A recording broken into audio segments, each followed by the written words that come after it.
not seminar. We're delighted to have Emma Bell with us today, and she is going to talk to us about building resilience to thrive through COVID-19 and beyond. And I think it's a really great week to have this with Mental Health Awareness Week as well. We've all been working really, really hard in all of our organisations, and I think it's a really good opportunity to take an hour or so out and think about ourselves and think about how we look after ourselves and build our own resilience, our own personal resilience as well through this. So over to you, Emma, to introduce yourself and take us on this masterclass. Thank you. Thanks very much, Jude. Good morning, everyone. Thank you so much for joining us on this webinar. Before I begin, let me just say that there are a couple of interaction tools that I'm going to be using. One is polling. We're about to launch our first poll. And the second is chat. There'll be several occasions during this webinar that I ask you to share your views and to get involved in our discussion here. And the lovely Jude is going to be looking at the chat. She's going to be summarising your themes. The chat can only be seen by the panelists, can't be seen by anyone else. So please feel free to share openly, because when Jude feeds back from the chat, she'll just be sharing the key themes and not attributing the comments or contributions. Right, let's get started on this amazing topic of resilience. I'm about to launch my first poll. So the question is, do you believe that resilience is something that you're born with? Or is it a skill you can develop? Or do you think it's a bit of both? Cast your votes now. Is it something you're born with? Is it just a skill that you learn through your lifetime? Or do you think it's a bit of both? The voting is going mad. There is a clear out front winner, which I'm not going to tell you because I don't want to skew the voting. Clear out front winner though, so keep voting. We've got about maybe 5 of you to vote. I'm going to give you another 5 seconds to cast your vote, up to 37 seconds.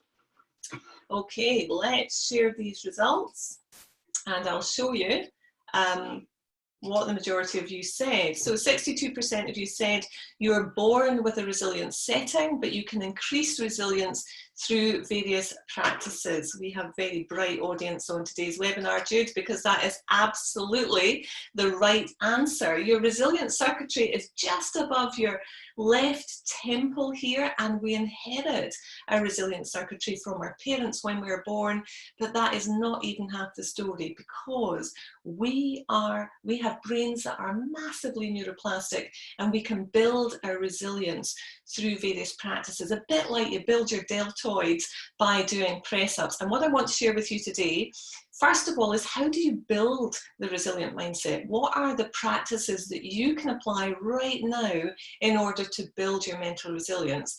Then I want to have a bit of a chat about resilience as a leader and how to be an exemplar of resilience. And maybe right now, what are the key things that you would want to employ in order to engage team resilience? And we'll see where we get to at the end of our time to share 2 or 3 tips on maintaining well-being during this time. Then I'll share those with you. If not, we'll share a blog with those top tips in there. So let's get started on building mental resilience. I want to tell you about this phenomenal human being. His name is Joseph Ubelkas. He is Dutch, and when he was 24, he set up his own IT company. His father was Moroccan, so he was fluent in both French and Dutch, and he went over to Morocco to work for a Dutch company there. One day, he turned up at work to find gun-wielding customs officers in the yard rounding up civilians, and he went over to find out what the heck was going on. He was marched over to one of a few transit vans which were parked in the yard. The doors were flung open to expose from the floor of the van all the way to the ceiling of the van just parcel upon parcel of heroin. Joseph was taken to police cells, and within 2 weeks he was convicted of drug smuggling and sentenced to 10 years in a Moroccan prison, even when he managed to marshal the support of the Dutch authorities to lodge an appeal, because of course he was innocent of this crime. Ultimately, when the appeal outcome came through, Joseph told me it was the commander of the prison who shared the news with him that his appeal had in real terms been unsuccessful, and that he would be spending the next 10 years of his life in a Moroccan prison. Now, I don't know if you have seen documentaries about Moroccan jails, but they are called sardine cans because within each cell there are 20 to 25 inmates. There are no beds. At night they put a board over the latrine and they lie head to foot on the feces and the urine with the rats and the cockroaches. And what Joseph shared with me is the moment that he was told that his sentence of 10 years in a Moroccan prison was confirmed, he said, Emma, I realised I had a choice. They could lock up my body, they could take away my freedom, but I was absolutely determined that they were not going to take away my dignity. That I had a choice not just to survive through this prison sentence, but to thrive, to live a life that was as full as it could be within these restrictions. And that is exactly what he did. And so the question is, how can we choose to thrive? Even when things are difficult, we know it's easy to choose to thrive when we're sailing on calm waters. But what about right now? As businesses, as mothers, as fathers, as brothers, daughters, sons, how can we choose to thrive in the face of COVID-19 and all of the implications that it has for us in those various roles? We are in stormy waters, but what I know from my 3 years of research on the subject of resilience is we can choose, just like Joseph did. We can choose to build strong foundations, to be a beacon of light for our family, our friends, our community, and our colleagues. We can be calm and peaceful and creative and resilient, even though, in fact, particularly because we are in difficult times. Let me share another poll with you. This poll is called Resilience in Retrospect. And what I want you to do, please, is think of a time when you were facing difficulty. Now, that could be a divorce, it could be losing a job, it could be an illness, it could be the death of a loved one. And I want you to go back to that time and imagine you're right in the middle of that time and score yourself out of 10 for how resilient you actually felt when you were in the middle of that adversity. 10 being optimal, 1 being suboptimal. Now I want you to look back at who you were then, and with the benefit of hindsight, give yourself a score out of 10 for how resilient you in fact were. And the question is, do you see yourself as more resilient looking back now than you actually felt at the time or not? So the answers are coming in. I can see that about a third of you have responded. Do you see yourself as more resilient looking back now than you actually felt while you were in the middle of the adversity? Just a few more people to cast their votes. We've got a clear out and out winner again. Not going to share it. Don't want to skew the voting. Okay, almost all of you have voted. Let me just end the poll. After a couple more seconds, I just want to get up to about another 1 or 2 of you. Okay, let's end the poll. And I'm going to share the results with you so that you can see that 89% of you said, I see myself as more resilient looking back now than I actually felt at the time. Now, I am not surprised to see that because I have posed that question thousands of times over the last 3 years. And the reason why we see ourselves as more resilient in retrospect most of the time is that resilience isn't something you just wake up with. It's not something you acquire just one time in the face of adversity. In fact, as I've said, resilience is much more like building your deltoid muscles with every single press up, because resilience, this circuitry in your brain, is developed by every single choice that you make in the face of the adversity or the difficulty you're facing right now. In every decision you take about which route to follow, in every action that you pursue, that is how resilience is developed. And how do I know this? Well, I have spent 3 years of my life traveling over 35,000 miles around the world to interview 50 of the world's most resilient people. These are people who have faced 50 radically different kinds of trauma. We're talking about people who have had their brother beheaded live on the internet by ISIS. People like Joseph, who spent years in prison for a crime he did not commit. People who have been gang raped, whose children have committed suicide, who have lost their partners in the most horrific circumstances, who survived terrorist attacks, and on and on and on it goes. But do you know the one thing that each of these 50 people had in common? They weren't just surviving, they were thriving. And there's a difference between the definition of resilience and thriving. Resilience is when we bounce back.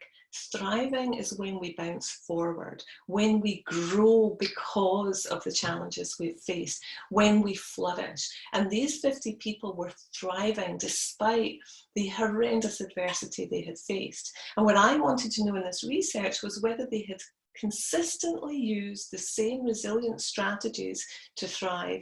And the two surprising truths that came out of my research are, number one, yes, they were consistently using the same 9 strategies to thrive in the face of adversity. But secondly, they weren't just using them to overcome adversity, they were using them to thrive then in the face of everyday challenge. And I'm going to share 2, maybe 3 if we have time, but certainly 2 of those resilience strategies with you today. So time for another poll.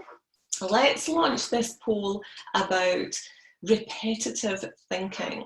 So my question for you is, what percentage of the thoughts you think today are the same as the thoughts you were thinking yesterday? So how many of the thoughts that we think each day are just on repeat, day after day after day? Cast your vote now. Is it 20%? Is it 50%? Is it 65%? Or is it 90%? Okay, so we have a couple that are sitting at neck and neck right now, but we still all to play for, still some votes to cast. Right, let's end the poll and share the results with you. So the out and out winner is 50%. That is not the right answer. So 7 of you voted for 90%. You're on it today because that is absolutely the right answer. A shocking 90% of the thoughts you think today are the same as the thoughts you thought yesterday. Now, how can you build mental resilience if you are allowing your subconscious mind to determine the response that you have mentally to the things that the situations that you're facing right now? The thing that these thrivers were doing consistently was that they were not allowing their subconscious to simply respond. They were much more conscious of how they were responding in every moment, every hour, every day, every week, every month. And it was that consciousness that really lay at the root of them being able to build their mental resilience. What the Harvard Medical Research Study of 2010 tells us is that for the average human being, 65% of our thinking is either negative or redundant. That is a whopping 2/3 of your thinking is either negative, or you're worrying about stuff that may or may not happen in the future, lamenting things that happened in the past. How can you build a resilient mindset if 2/3 of your thinking is focused on the negative or on things you cannot change? We have to become much more conscious in our thinking. There was a wonderful psychologist called Albert Ellis, bit of a rock star in my eyes. He has now passed away, but if he was still alive, he would be 106 today. When he was 96, he was still seeing something like 16 patients a day.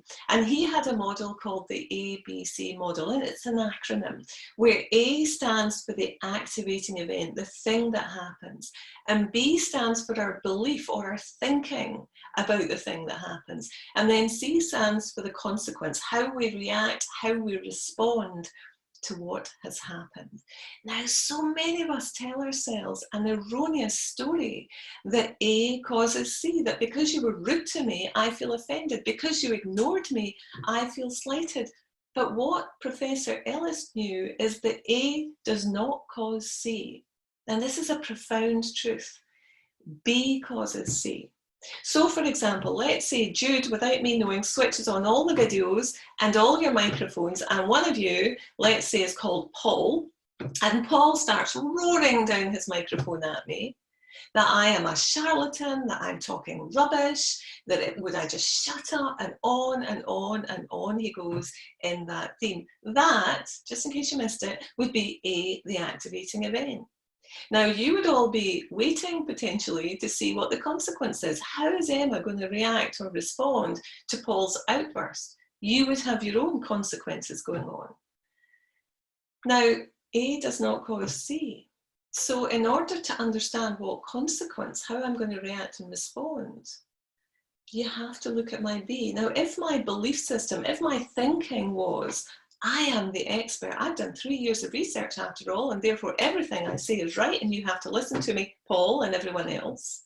If that was my B block, then you can imagine that the consequence, my reaction is going to be one of defense, potentially aggression towards Paul. My ego would be right in front, imposing my view and giving Paul all the reasons why I'm right. Luckily, that is not my B. My B, my story, my thinking is, I'm rocking up here with a plate of hors d'oeuvres, and I don't know where you are in your journey, I don't know what you've been through, but I offer up some ideas, and those that really resonate with you, you'll take those and you'll leave the others. That's my attitude. And so because that's my B, you can see my consequence, my reaction, my response is going to be quite different than if my story was that I have to be right because I'm the expert. The consequence would probably be one of curiosity. I would be wondering what it is I've said that's potentially triggered Paul, and I would be asking him questions about that in order to understand a little bit more, but certainly respecting his view and not seeing it really as a personal attack, but that's maybe how others see it. So there's so much power in this B block. It's our thinking about an event that causes the way that we respond. And if you really allow that to land with you, you can see how that changes the way we might respond as business people in the face of COVID-19 and all of the ensuing uncertainty, because we do have a choice. The one thing that we can control most of the time is that B block. So what I'd love you to do is hop onto chat and share with us what you think gets in the way of constructive thinking. What maybe causes the B block and the stories that we tell ourselves that then drives our responses. So if you hop on to chat, I'm going to carry on talking for a slide or two. Just going to keep an eye on chat. Please share, and then we'll just get the key themes that are coming through on chat. So let me tell you a really powerful story. One of the 50 thrivers whom I interviewed taught me a profound lesson about this B block. This lady's name is Kia Sher. She's a wonderful woman and certainly thriving. There is no doubt about that.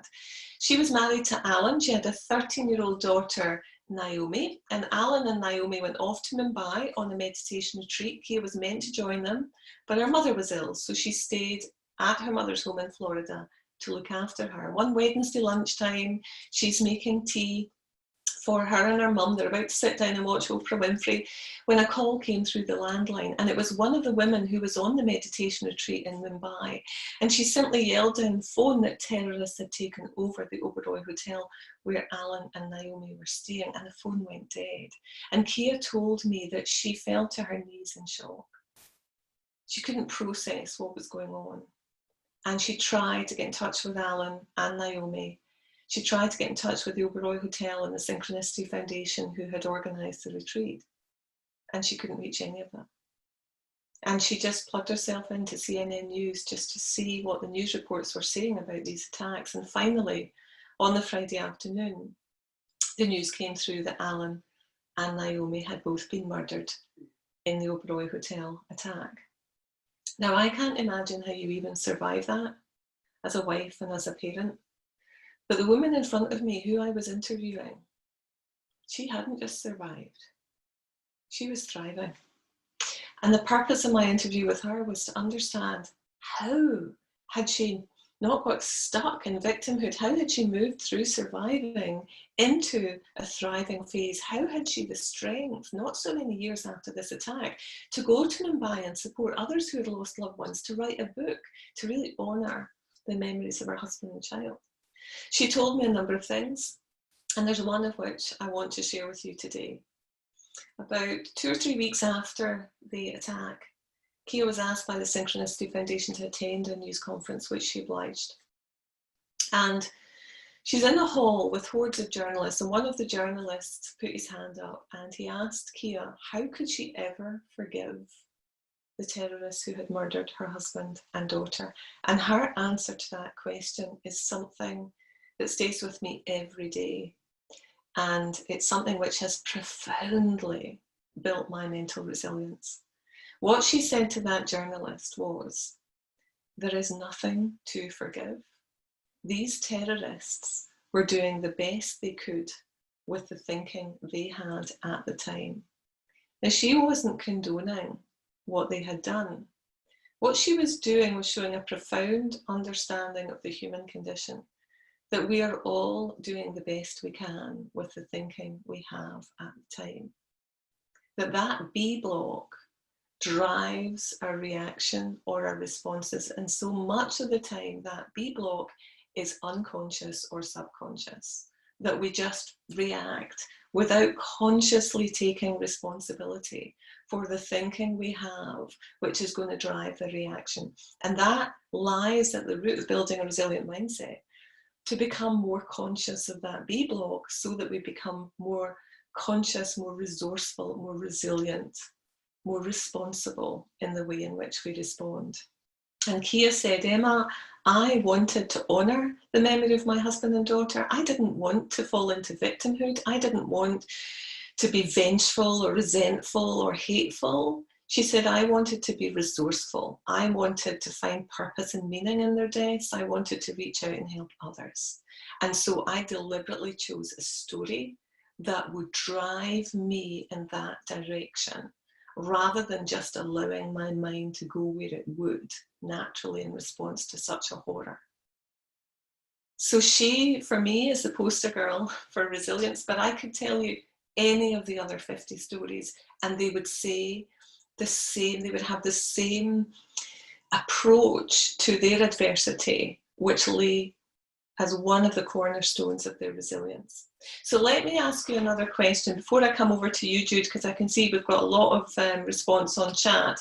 Let me ask you another question. This is about the changes to our brain.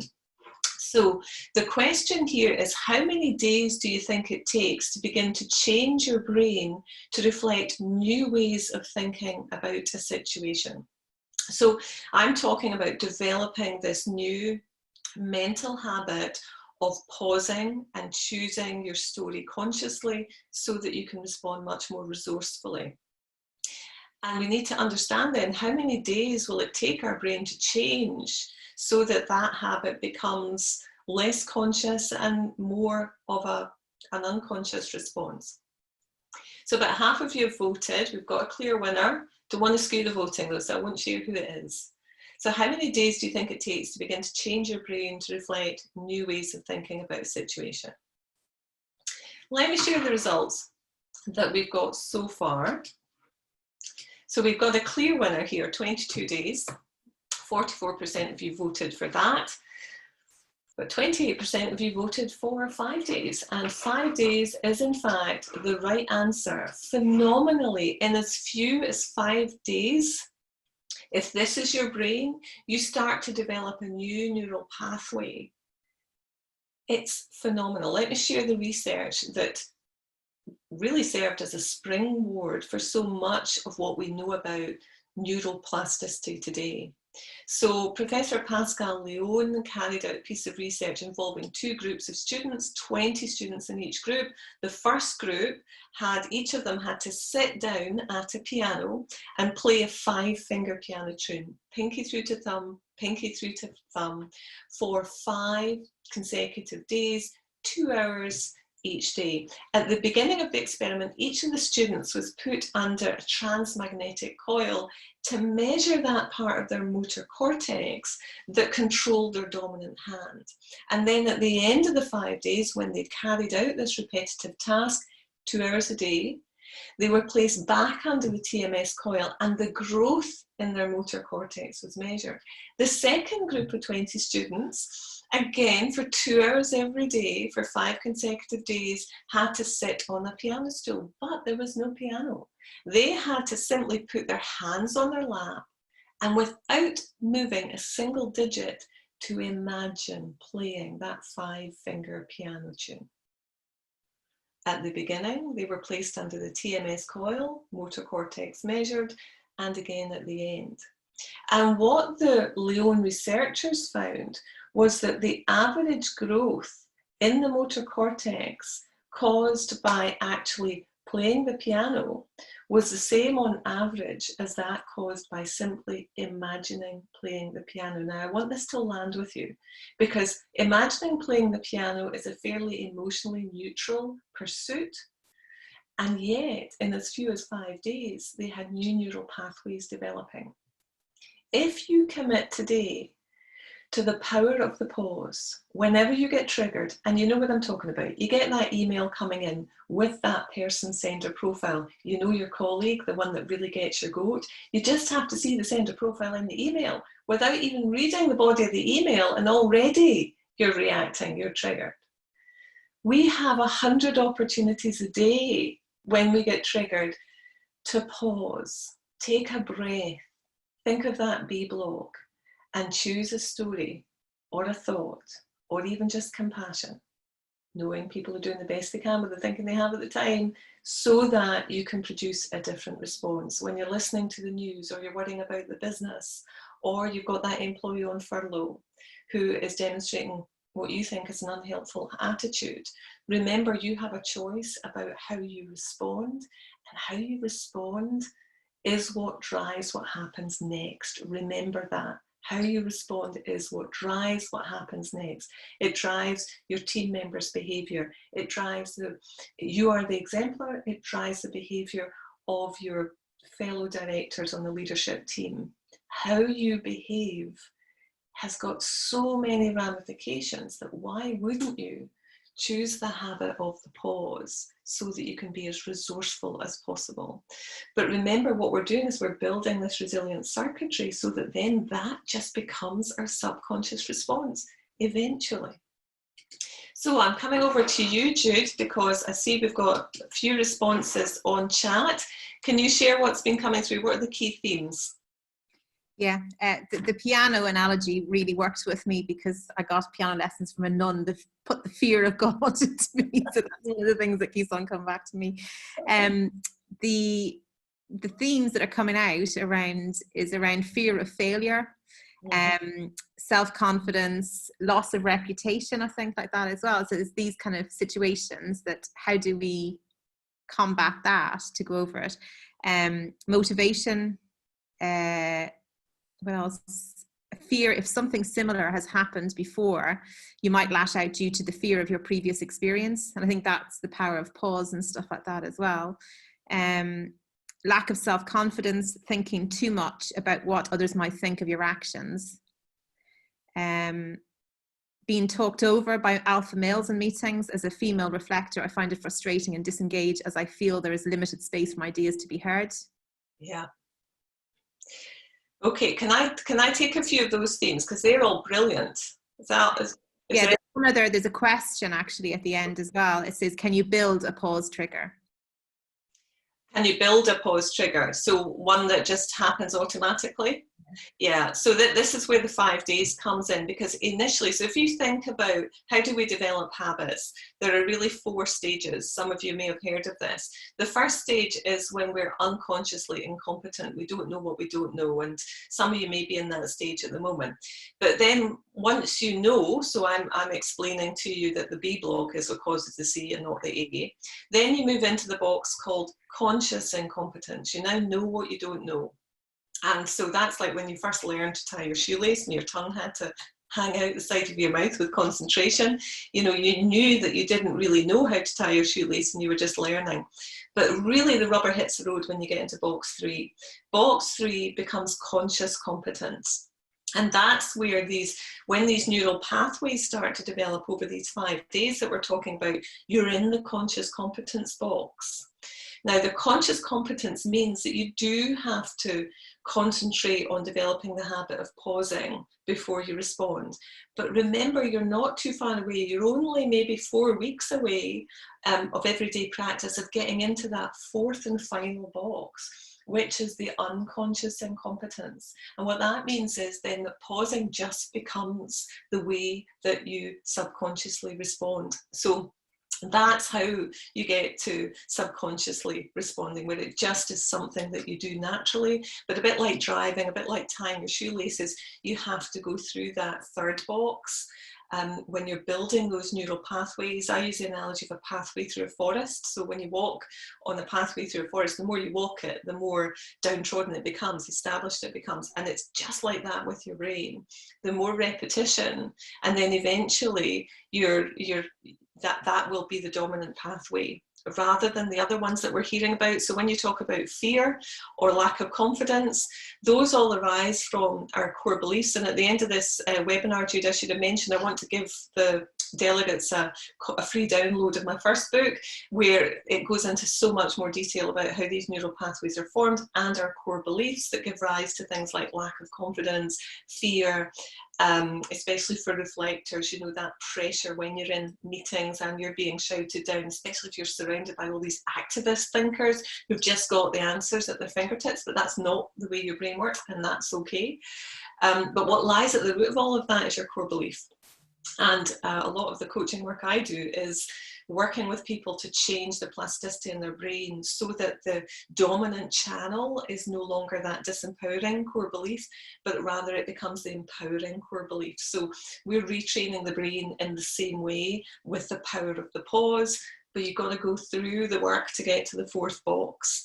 So when we've got these themes about fear, yes, fear absolutely drives the story that we tell ourselves at the B block, but only if you don't use the power of the pause. If you use the power of the pause, then, and you might have a mantra or something like, you know, I'm good enough, or my contribution counts, or whatever it may be. So you might have the power of the pause plus a reminder about how effective you really are, and then that drives a different response.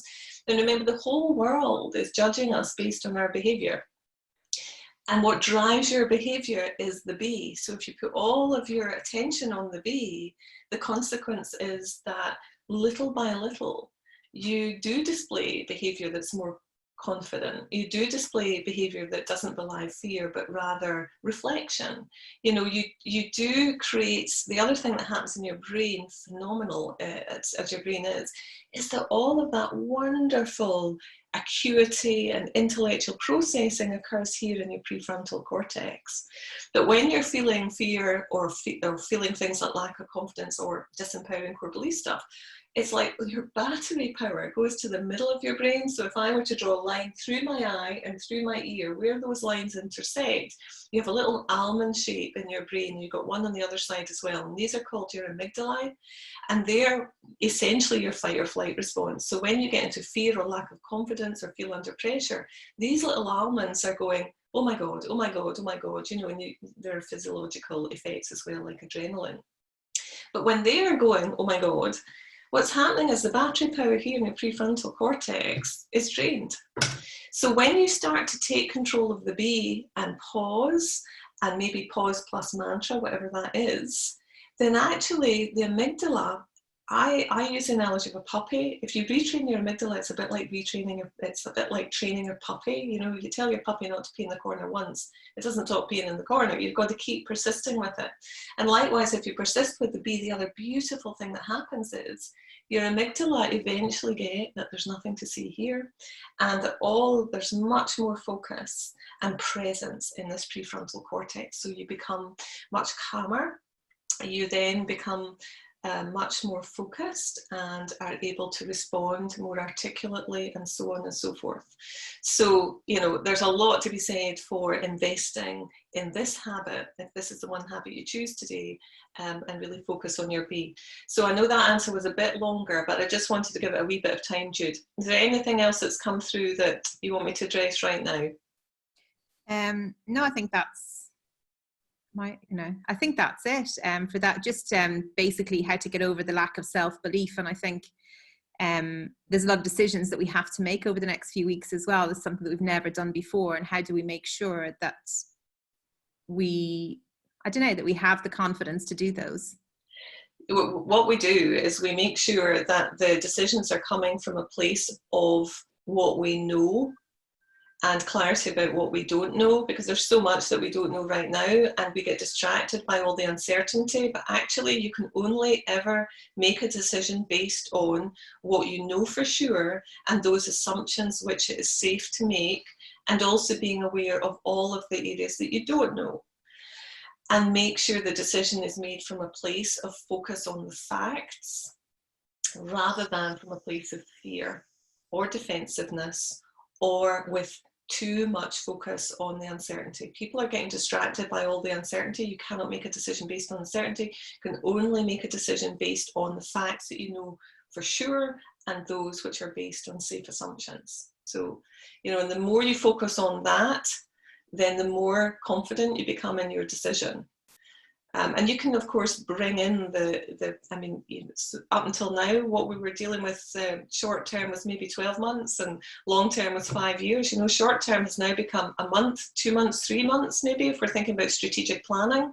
Long term is maybe 12 months, so we've brought our horizons far closer, and the kinds of decisions we're making are obviously within those horizons.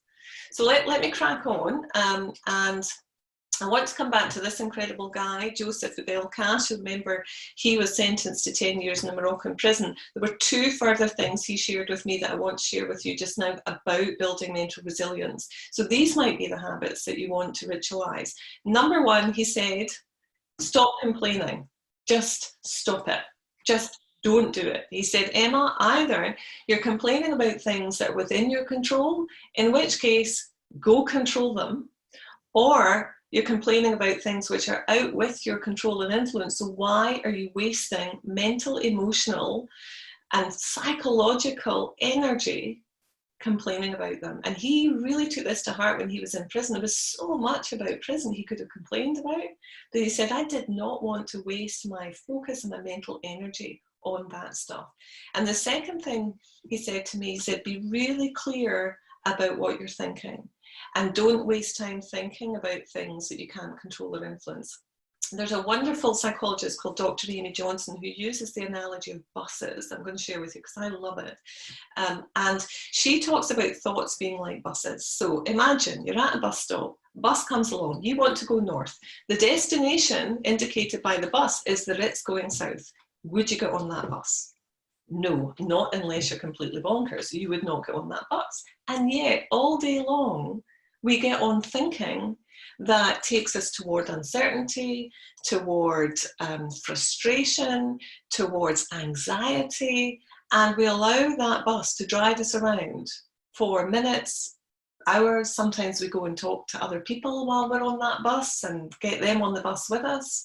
So he was really clear. He said, in order to thrive in the face of any adversity, you need to become really selective about which thought buses you get on. So if you find yourself on a bus, and remember the Harvard Medical Research Study said we spend 2/3 of our time on these buses until we become really conscious about our thinking. When you're on a bus which is thinking about things you cannot control or influence, so things from the past, things about the future that you don't know yet, can't control or influence. I'm not talking about positive contingency planning. I think you understand the kind of thinking I'm talking about. Get off the bus. Another bus will be along in a minute because we are thinking beings. There are buses going by all day long. Become very aware, almost become the watcher of your thinking. And, I do that, I have to say, religiously, and it conserves so much energy and so much focus for the things that we need to focus on right now. And it means that your thinking doesn't get muddied or distracted. You have a clarity about decision making that you just don't have when you don't exercise this discipline. So is that going to be the ritual, the habit that you ritualize? This is Jaap Bresser. So another story before we go back onto chat and into Q&A. So this amazing man is called Jack Bressers. He was on a beach in Portugal at the age of 19. He told me there were a couple of attractive women up the beach. There are big rolling waves coming in. It's a surfing beach. And he thought, just going to impress them, dive into the waves. And he dived into the middle of a wave, and the weight of the wave crashed down on top of him and pushed him right to the seabed with such force that he said he heard his neck break. And he became immediately paralysed, and he floated up to the surface of the water, but he was face down. And he said, I could hear all of the noise of people laughing and squealing around me, and I couldn't attract anyone's attention. All I could feel was the salt water seeping into my lungs. And he said that, Emma, you know, my life really did flash before me because I thought I was going to die. But another wave came, thank God, and turned him over, so he was gulping in the air, and he survived. And he spent the next many, many months in a Portuguese hospital going through a very rigorous rehabilitation regime, where medics were saying, you know, got to prepare for this level of paralysis. But he kept saying, and this is the purpose of me sharing his story with you, his question, a question I think is so powerful right now, and I use it every day, is what is possible? Not what's probable, what's likely, but what is possible? And he kept pushing that question on himself, on those who were supporting him through his rehabilitation. What is possible? And ultimately he ended up with 50% with whole movement in his chest and 50% movement in his arms, which was way beyond what the medics thought was possible. And that's, you know, your brain, it causes, that question causes your brain to look in a different direction.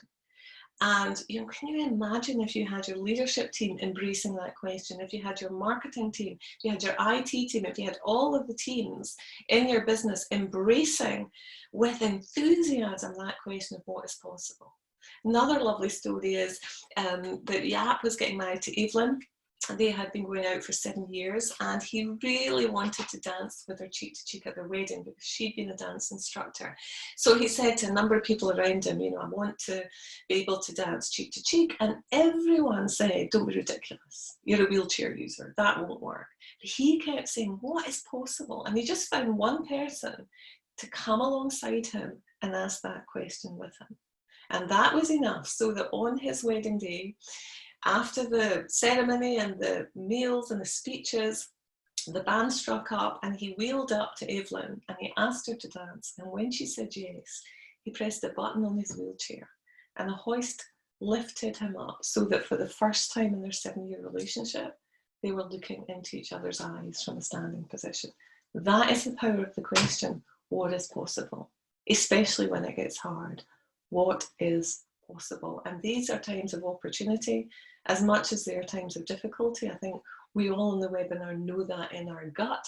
So how do we motivate ourselves to keep excavating through those ideas until we find what is really possible? So my questions for you, what I'd love you to engage with Jude on chat about are these questions. So what habits, of the habits that I've covered so far, what are the habits you're going to ritualize to build a resilient mindset?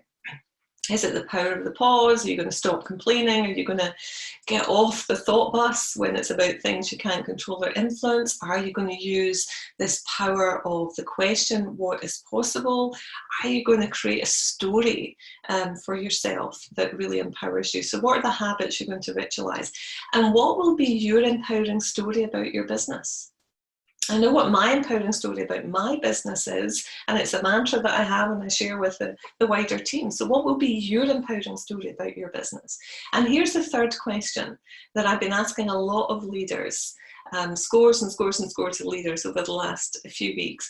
What needs to happen for this episode to have been a blessing for your business? So imagine you're looking back 2 years down the line. What needs to happen for this episode to have been a blessing for your business? So please share some of those ideas on chat, and I'll come back to you, Jude, in a bit to see what we have. So I want to just talk a little bit about how we build resilience in our teams, and this really comes from the second of the 9 secrets to thriving that came through my research. We cannot thrive without the right support and connection. It's just impossible. So the starting point, I think, as leaders is the criticality of us modeling resilience. That's why I started off with how you build a resilient mindset, because in your business, you would need to be modeling resilience even on the days when you feel less than resilient. And what does modeling resilience look like? It's about your language. It's about the energy that you bring. It's about how you challenge. It's about how you support. It's about how you communicate. So let's bring some focus into that. And again, you know, if you can start sharing this on chat, it would be amazing. Right now, I imagine that your leadership purpose is different than it was on the 1st of January this year. Every leader I have spoken to has said, my leadership purpose is not what it was on the 1st of January. COVID-19 has changed it. So what's your leadership purpose right now? So using the SINIC model, what's your why? What is your why right now? What's your purpose? And how are you going to implement that why? And what will you see when that why has been implemented? So what's your why? You know, is your why about motivating and engaging your teams so that the short-term strategic vision is delivered? Or is your why about pursuing new e-commerce strategy so that ... You know, what is your why? And as I say, I must have spoken to hundreds maybe of leaders about this over the last few weeks. And consistently, the whys have been deliverable only by supporting the team. So what is your why and how are you going to do it? The how is always about communicating to the team, supporting the team to help you deliver on your why and so on. And what is it that you expect to see? So again, let's hear you on chat about that. Or, you know, if you need, for those reflectors among you who don't want to chat, take that question away and really work on it. And part of your action plan from the webinar, please let it be that you come up with a clear why, a clear leadership purpose, and a how you're going to deliver it, and a what you will see when it's been delivered. And before we go back to chat, I want to run a poll after I share a bit of research with you. Now, I'm not aware of any research that's been done as yet on what has happened to the levels of motivation and engagement of those employees in particular who have been furloughed. And secondly, for those employees who are working from home. But as a former employment lawyer, what I do know is that there was research that we always had an eye to, I always had an eye to when we had employees on long-term sick. And there's a very powerful piece of research that talks about the drop-off in levels of engagement and motivation in employees who are away from the workforce for 4 weeks or more. So you can see very clearly how there's a parallel with employees who are furloughed, and also, perhaps less so, but also employees who are working from home.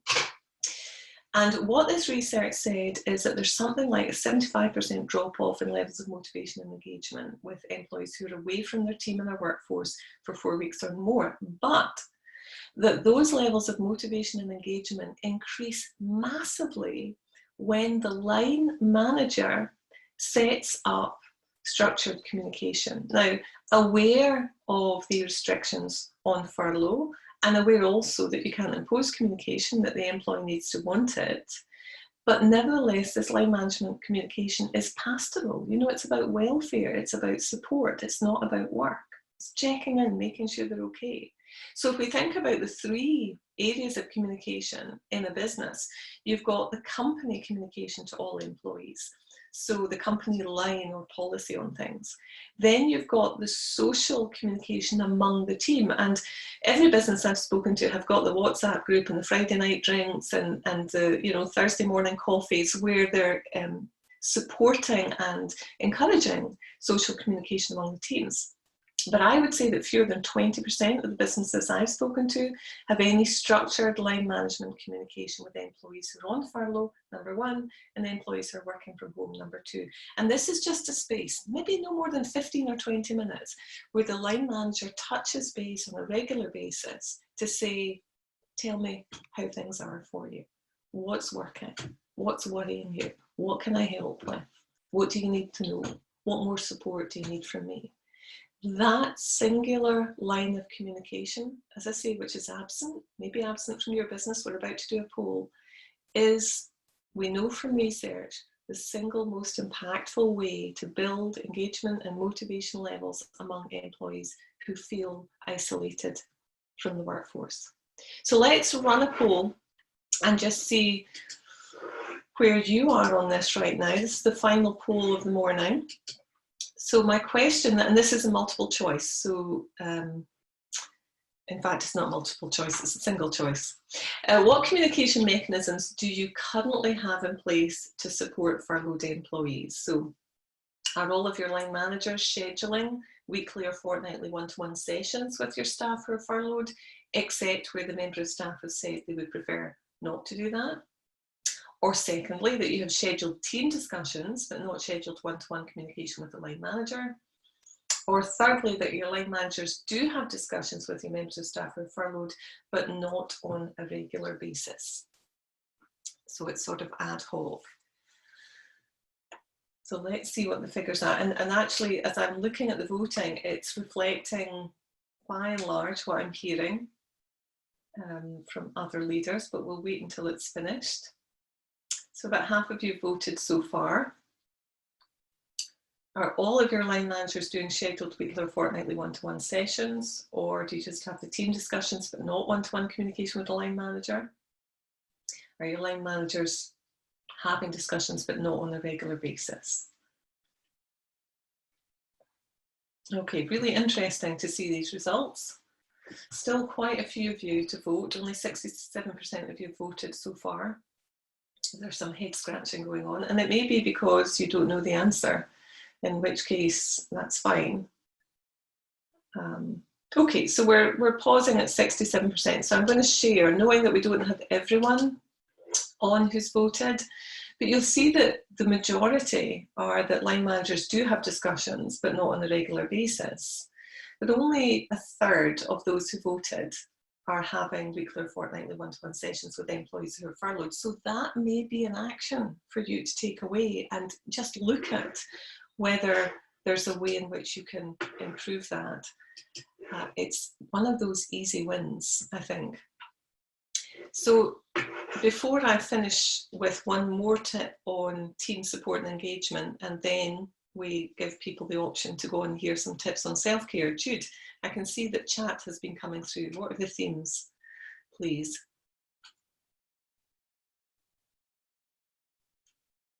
We need to, you're on mute still. There's one from a member of my team and who has helped me out big time since I've started, and it says, get off the Corona coaster and get some goals set up to make positive out of a dip. Wonderful, love it. Corona coaster, haven't heard that before. You've been talking about it all week with us. There's another one, what is possible really resonates with this person, and we'll use that for a starting point more often when facing problems to help solutions. Brilliant. Habits, step up, get help when needed, don't hide the truth, drive to action and act the part. Love it. Another one is leadership model is keeping a sense of team, making sure everyone is okay, making sure that now that we are over the upheaval, we are focused on moving forward proactively and not standing still. Another one from daily check-in meetings with the team, where we talk about how we're doing personally before talking about the day's tasks, placing an emphasis on well-being and our holistic lives coming first, deliverables second. And I think that's something that we're very conscious of in here. It's asking people how they are. I love that. You know, it's really living and breathing and demonstrating the priorities in the right order. Yeah. There's another one on the Q&A, and it says building powerful stories, pausing actively. Love it. Fantastic. Thank you for that. Okay, let's then look in at team resilience. So as we have, I mean, I know businesses are in different places. So some businesses have all their workforce in socially distanced now. Some businesses have some of the workforce working from home, some in, some furloughed, and others a combination of those three. But as we look at bringing teams back into the workplace to work together, we're not going to be able to hit the ground running, because the team dynamic will have broken down. It won't be as solid as it was, no matter how many WhatsApp or Zoom interactions you've had.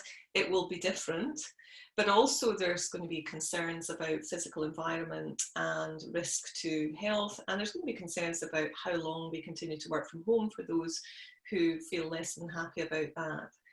So how do we bring teams together and really give them the opportunity to build an even better dynamic than before? Well, again, there's a couple of things to focus on here. One is, just as you focus on your leadership purpose right now, what's your team's purpose? So I don't know how you divide your teams in your business. Those bigger businesses, you might have a marketing team, and a sales team, and an IT team, and an HR team, and so on. So within each team, giving them time and space to work together through a facilitated discussion, facilitated by the line manager, but the line manager is the facilitator, not the person with all the answers. Just working through, what is our why right now as a team? And how are we going to deliver on that why? And what will we see when we are being successful in delivering on that why? So bringing that focus allows the team to gel around a common purpose. What we know from research is high-performing teams are very clear about their common purpose. Now, I've suggested you can use the Gru Framework, which is what I would use, you know, where you focus on the goal, what's the outcome we all want to achieve here as a team from this discussion. And reality phase becomes really important. So during the reality phase, it's the opportunity for everyone to talk about the bad stuff as well as the good stuff, what they're struggling with as well as what they're excited about, what they see are the challenges ahead, what they think is the purpose that they can all rally around. So spending lots of time on that reality phase before you go on to, right, well, what are the options then for the purpose, our why, and then our how, and making a plan for the way forward. So how many of you like that idea? Tell Jude on chat, how many of you want to employ this idea of a shared purpose for your team, not forgetting also that those who are coming back to a physically, socially distanced environment, certainly I would encourage you to think about having a Gru or other framework discussion around the physical environment, how it's going to work. So what's the goal? The goal is to agree what the key components of our physical environment will look like and what the rules are around maintaining it. And then the reality is, what are we worried about, you know, in terms of socially distancing and the risk to our health and so on. What do we think are the easy wins? What do we think are the problems that we can solve without difficulty? But what do we think are the more intractable problems? So everyone having a voice and sharing what they're worried about during that reality phase becomes really important. And then you go on to options. Okay, what are our options for creating a physical environment here that will keep us all safe, but allow us all to perform to the best of our ability with these restrictions, and then W the way forward. So, you know, having these group discussions really builds a sense of responsibility among the team for maintaining the rules, because they set the rules. So is that something that really appeals to you, and will you take that forward? And what I want to do in the context of that is just flag up one thing. Some of you may be familiar with the Tuckman model. I love it because it's just so predictable. So, you know, in a sense, the Tuckman model is a model for forming largely project teams. And in a sense, what we're doing when we come back to the workplace is we're having the team reform around a business that finds itself in a different place than it was a few months ago, and with a somewhat more uncertain future than it was, and also with a team structure that will be different in terms of where people are carrying out their work. And so the team will form, but as part of that forming, it becomes really important, as I've said, to talk about, for those physically at work, the social distancing stuff, the purpose and so on. But before, most leaders will just have their team fall into norming and then performing. And if you do that and miss out the storming stage, then the risk is that as soon as the pressure comes to bear on the team, cracks will show. It's really important with these team discussions I'm talking about around purpose, around environment, that you actively allow the storming. And the storming does what it says on the tin. It's where people say, I'm not happy about this, or you know what, 2 weeks ago, you made a decision about the business that you didn't involve me in, or I've been furloughed for 4 weeks and I haven't had one call from my line manager, or ... all the stuff. let them get it out and allow other people in the team to respond as they will. It is not your responsibility to solve and make everyone feel happy. It's your responsibility to create a safe environment where everyone can share and listen actively, and potentially there may be learnings and actions that you can take away. That storming part is really important, because only then will the norming really build a strong foundation and take you through to effective performance. It's a bit like having a tube of toothpaste where you have taken a needle and put holes around it. When you squeeze it, the toothpaste is going to come out, even if the cap is on. If you do not allow storming, that's what happens when pressure is applied to the team. All these grievances come out one way or the other, and they show up in broken relationships, difficult attitudes, challenging behaviour, and so on and so forth, and poorer performance. So again, is that something that you're going to apply to your actions from today? Because it's all about action. So Jude, can you share what's coming through on chat, please?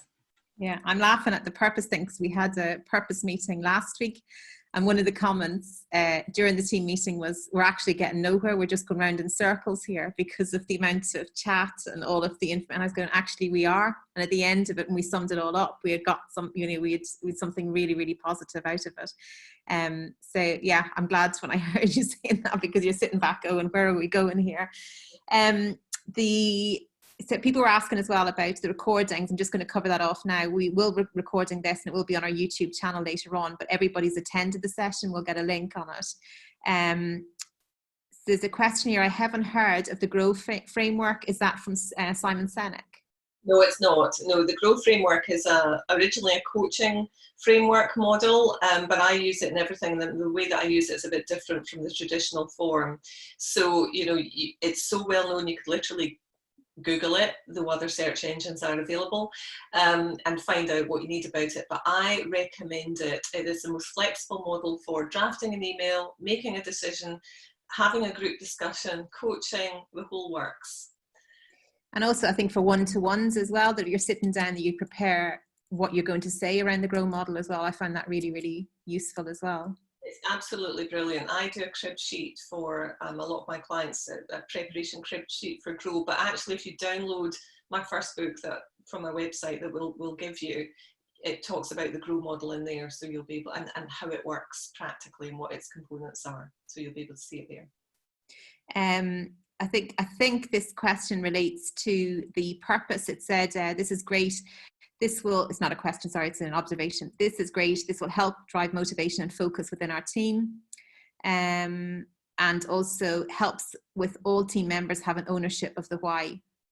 Absolutely, really, and that's the criticality of the model. When they own it, they're likely to work harder to find solutions when it's not quite working, or when they hit the inevitable bumps in the road.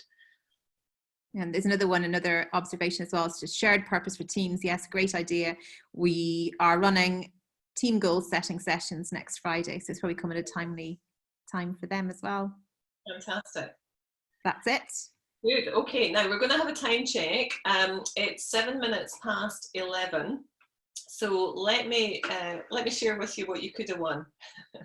As they say, as a great game show hosts say, there is a section in these slides on self-care that I'm not going to go through because I know that many of you expected this just to last about this long. However, what I will do is give the CBRC a link to a blog I did on the 10 key self-care strategies for maintaining well-being while working at home and during lockdown, which essentially encapsulates much more than what I was going to say here. So if I can give that through to you, Jude, people can read that if it's useful for them. Safe to say that self-care was one of the key resilience strategies that came through my research, and it completely shifted my attitude to self-care by the time I'd done the research, and I realised that unless I deliberately take care of my own mental, physical and emotional well-being, I just cannot thrive, and I certainly can't serve others nearly as effectively. So it's worth the read. And the other thing that, if I may do, Jude, because I promised, there's the slides, that's what you could have won. So we need an action plan. Please, everyone on the webinar, 3 things that you're going to implement as a result of the webinar. Habits you're going to ritualize, because nothing changes unless we take action. And then finally, if you want to hop on to emmajbell.com, go to the books section, you can download a free copy of my first book, The True You, which talks about resilience, talks about these core beliefs, you know, if you want to conquer the fear and build confidence. And also for the person with the GROW model question, there's a bit about the GROW model in there too. So just to say thank you so much for engaging in this webinar. Your responses have been great. And Jude, you've been very expert at sharing the themes. Thank you very much. Thank you, everybody. And we'll follow up with everything on email later on. Thank you. Thanks. Bye-bye.